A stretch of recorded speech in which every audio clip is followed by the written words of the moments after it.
जय हिंद दोस्तों मलेशिया के पीएम भारत आए हुए हैं और उन्होंने आकर के पीएम मोदी को गले लगाया।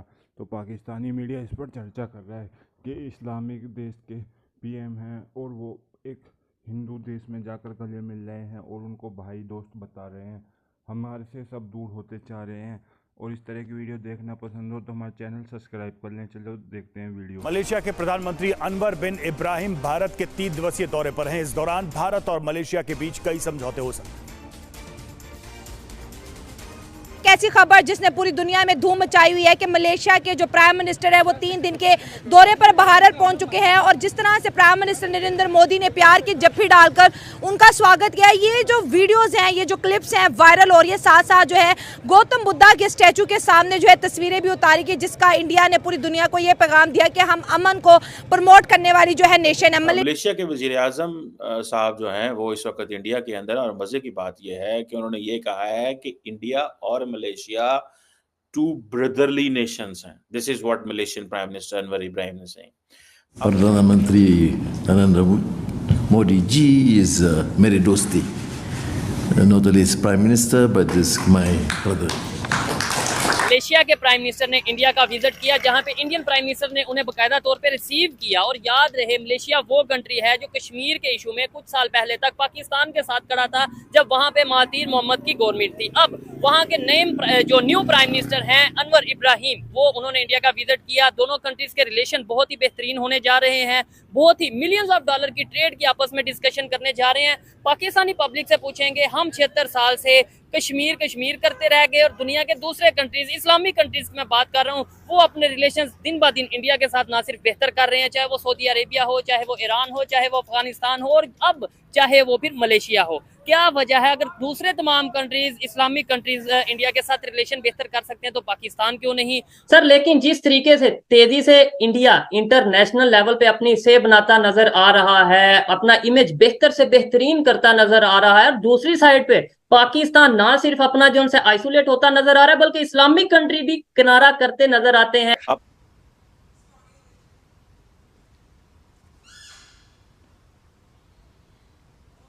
मुस्लिम उम्मा के लीडर्स को लैंड करना चाहिए पाकिस्तान में, क्योंकि पाकिस्तान मुस्लिम उम्मा को हमेशा रिप्रेजेंट करता है। मुस्लिम उम्मा का एक झंडा बुलंद किया हुआ है पाकिस्तान ने, लेकिन मुस्लिम उम्मा लीडर्स लैंड कर रहे हैं इंडिया के अंदर। मलेशिया के प्राइम मिनिस्टर इंडिया पहुंचे हैं 3 डे विजिट पर, और इंडिया के प्राइम मिनिस्टर नरेंद्र मोदी साहब ने Malaysian prime minister Anwar Ibrahim साहब को सेरेमोनियल वेलकम किया है राष्ट्रपति भवन में। अब पाकिस्तानी कैसे इस चीज को हजम कर रहे होंगे, डाइजेस्ट के एक हिंदू रियासत है, वहाँ पे हिंदू मुल्क है, अब मुसलमान इंडिया को ब्रदरली कहेंगे, मतलब हमें वो भूल गए हैं, हमने तो हम इकट्ठे हैं। इंडिया ने जिस तरह से Muslim countries plus European countries plus जितनी भी कंट्रीज जो है वो इस वक्त फ्लरिश कर रही हैं या फिर अपनी ट्रेड के अंदर एक प्रोग्रेसिव वे में जा रही है, उनके साथ एक अच्छा और प्रोग्रेसिव रिलेशन कायम किया है। This is a success for Indian foreign policy, जिसको हेड करते हुए नजर आते हैं एस जयशंकर, और फ्रंट लाइन से जो है वो उसको जो है वो लीड करते हुए नजर आते हैं। ठीक है, और एक यही बंदा है जिसने पीएम मोदी के साथ मिलकर इंडिया का जो है ना वो नक्शा ही बदल दिया है। ओवरऑल वर्ल्ड के अंदर इंडिया जो है वो मैप के ऊपर पीस को प्रमोट करता हुआ आगे बढ़ा है। क्यों? क्योंकि देखें, आप सऊदी अरेबिया को देख लें, आप यूएई को देख लें, आप मलेशिया को देख लें, आप जिसको मर्जी देख लें, वो इंडिया के गुण गा रहा है। गुण गाने की रीजन भी है, इंडिया को कह रहा है ये मेरा ब्रदर है। Exactly, so the point is कि why they are saying so, they are saying so because India is actually promoting peace on their social medias, on their medias and on the ground realities as well. अगर देखें तो गौतम बुद्धा के statue के सामने photo लेना, दे means कि they are promoting peace even if they are from totally different religions. ठीक है, हिंदुइज्म प्लस मुस्लिम, और वो लोग जो है वो एक दूसरे के साथ इतने अच्छे रिलेशंस कायम कर रहे हैं। ये हमारे लिए लम्हा फिक्रिया है। क्यों? क्योंकि हम लोग कहते हैं जी हम मुस्लिम हैं, वो हिंदू हैं, हमारी इसलिए दुश्मनी है, हम इसलिए दुश्मन हैं। डिवाइड कर रहे हैं दुनिया को। हम लोगों ने हमेशा से जो है ना वो सेंटिमेंट की बेस पर डिसीजन लिए हैं। हमने हमेशा से जो है वो स्टेट की सेंटिमेंट्स को देखा है। देखिए किसी भी स्टेट का ना कोई दिल होता है, दिल और दिमाग नहीं होता है। बिल्कुल। नहीं, दिल होता है ना स्टेट का ना कोई मजहब होता है, ना उसका कोई दिल होता है, दिल ठीक है। तो होता है, कहने का दिमाग मतलब ये होता है है, बस, हाँ। तो ये कहने का मतलब ये है कि देखिए आप जब एक प्रोग्रेसिव वे में एक रिलेशनशिप कायम करोगे, ट्रेड करोगे, एक अच्छा इमेज क्रिएट करोगे, तो that would definitely add into your international perspective, ठीक है। यही चीज़ जो है वो इंडिया ने हमेशा से खेली है। आप देखें ना कि पिछले 14 साल के अंदर एक इंडिया था, एक भारत था, और आज का एक भारत है जिसके अंदर, जिसको कहते हैं ना, एक मेजर जंप आया है, एक मेजर जो है वो चेंज आया पहले है। भारत था, आज का है सुपर पावर भारत। बिल्कुल, exactly. So the point is क्यों आया है ये चेंज? क्योंकि उन लोगों ने एक प्रोग्रेसिव वे में इंटरनेशनल रिलेशन कायम किया है। आप देखिए इस वक्त पाकिस्तान जो है वो आइसोलेट हो चुका है, ठीक है, काफी हद तक, और आगे चलेंगे तो आइसोलेट मजीद भी हो जाएगा। एक चीज मैं आपको एग्जांपल देती हूँ। आप ही का मैं एक इंटरव्यू देख रही थी इंस्टाग्राम पे, सोशल मीडिया पर वो वायरल जा रहा था। उसमें वो कह रहे थे कि देखिए पाकिस्तान को आने वाले कुछ सालों के अंदर पाकिस्तान की सारी आवाम ही चांद पर होगी, राइट। तो कहने का मतलब ये है कि भाई जो हम लोग को ना वीज़ा मिलेगा, ना हम लोग को बिजली मिलेगी, ना हमें पानी मिलेगा। तो यही पाकिस्तान की मुस्लिम दुनिया के साथ बड़ी कुर्बत रही है।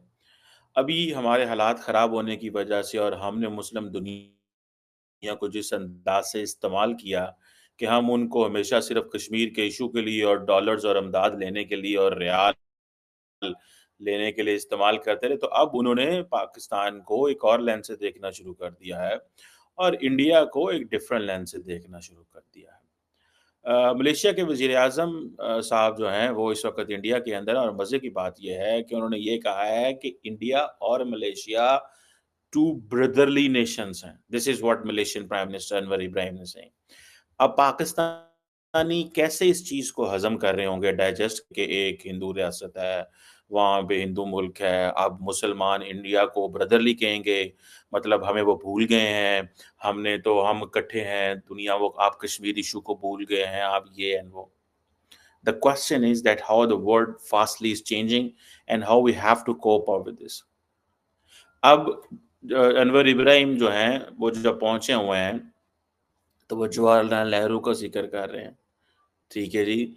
और उन्होंने जो जिस अंदाज से बात शुरू की कि प्रधानमंत्री नरेंद्र मोदी जी नमस्कार, ये अनवर इब्राहिम के अल्फाज हैं, ये बेसिकली ही इज विनिंग दम, ठीक है जी, मेरे दोस्त हैं। और उन्होंने कहा कि प्रधानमंत्री नरेंद्र मोदी जी मेरे दोस्त हैं। जैसे नरेंद्र मोदी को आदत है ना हग शक करने की, खुलियां जफ्फियां बांध दी, मतलब उन्होंने कहा ठीक है ये मतलब खुला डुला बंदा है तो खुल अंदाज से बात कर रहे हैं।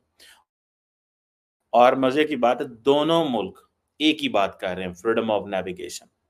मैं आप पूरा बताता हूँ कि किस तरह इंडिया मलेशिया अपने ताल्लुकात को वो कर रहे हैं, क्योंकि इंडिया जो 2025 की चेयर उसके पास है तो वो है। अब इंडिया क्या कहता है? इंडिया कहता है जी कि मलेशिया तुम्हारा इंडो पैसिफिक में पार्टनर है। बेसिकली नरेंद्र मोदी साहब वाशिंगटन को मैसेज दे रहे हैं that we are looking the region from an Indo Pacific region, one thing. Secondly India को ये जो नॉमेनक्लेचर है, मैंने इसके ऊपर पहले काफी बात की हुई है। नॉमेनक्लेचर मीन्स के जो नाम दिया जाता है। अब जो इंडियन ओशन को इंडियन ओशन कहेंगे और इंडो पैसिफिक ये कहते हैं, तो इंडिया फील करता है कि आवर स्टेचर गेट्स ग्लोबल, हमारा स्टेचर से ग्लोबल है। और अब हो ये मलेशियन यूनिवर्सिटियों के अंदर इंडिया के लिए चेयर्स एस्टैब्लिश हो रही हैं। इंडिया जो है वो अपने यूपीआई को कोलैबोरेट करेगी अपने मलेशिया के जो काउंटर पार्ट है उनका, वहाँ पे जो करेंसी का सिस्टम, ठीक है जी। स्टार्टअप अलायंस नरेंद्र मोदी और वो बनाने जा रहे हैं। कॉम्प्रिहेंसिव स्ट्रेटेजिक पार्टनरशिप, कहाँ आ गया पाकिस्तान? क्या मलेशिया कभी पाकिस्तान की बात करेगा? कभी भी नहीं करेगा। इंडिया मलेशिया अपने ताल्लुकात को कॉम्प्रिहेंसिव स्ट्रेटेजिक पार्टनरशिप, इसमें अगर एक वर्ड ऐड करें कॉम्प्रिहेंसिव ग्लोबल स्ट्रेटेजिक पार्टनरशिप, तो इसका मतलब ये है कि जो अमेरिका वाली पार्टनरशिप के पूरी दुनिया के जितने भी इश्यूज हैं उनके ऊपर हम मिलके इकट्ठे सोचेंगे, प्लान करेंगे। लेकिन this is comprehensive strategic partnership because this is bilateral partnership, ठीक है जी। और अच्छी भली billions of dollar, 40-43 billion dollar की बायलैटरल ट्रेड है। और मजे की बात है इंडिया और के वज़ीर-ए-आज़म नरेंद्र मोदी कहते हैं जी कि हमारी जो ट्रेड हो रही है वो नेशनल करेंसीज के अंदर हो रही है। क्या आप इमेजिन करें यार, आई थिंक इनकी करेंसी रिंगिट है मलेशिया की, और इंडिया की रुपी है। तो आप अंदाजा कर लें कि इंडिया बेसिकली हर जगह पे डी डॉलराइजेशन कर रहा है, हर जगह पे डी डॉलर है, लेकिन ना नहीं लेंदा, बोलता नहीं है, लेकिन उसका हक है कि अपनी करेंसी में ट्रेड करना, क्योंकि उनके पास वो है ही नहीं है। अब उन्होंने बहुत ज़्यादा मेमोरेंडम ऑफ अंडरस्टैंडिंग भी साइन किए हैं, और मैं देख रहा था बड़े पैमाने के ऊपर डेलीगेशन आए हुए हैं।